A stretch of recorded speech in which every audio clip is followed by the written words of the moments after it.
Hello guys, it's me Elise, and in today's video we'll be learning how to redeem gift cards from Google Play in your iPhone. So without any further ado, let's get started. As you know, there is no Google Play Store in our account, so we need to open it on a browser. Let's open it on Chrome in my iPhone.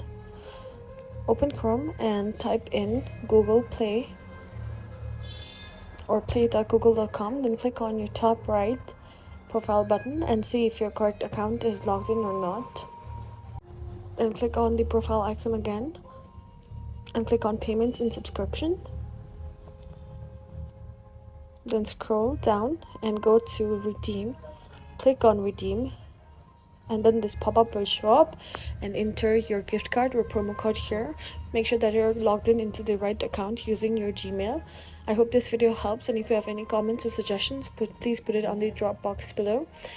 And please be sure to like, comment, share, and subscribe. I'm Elise signing off, and see you in the next one. See you guys.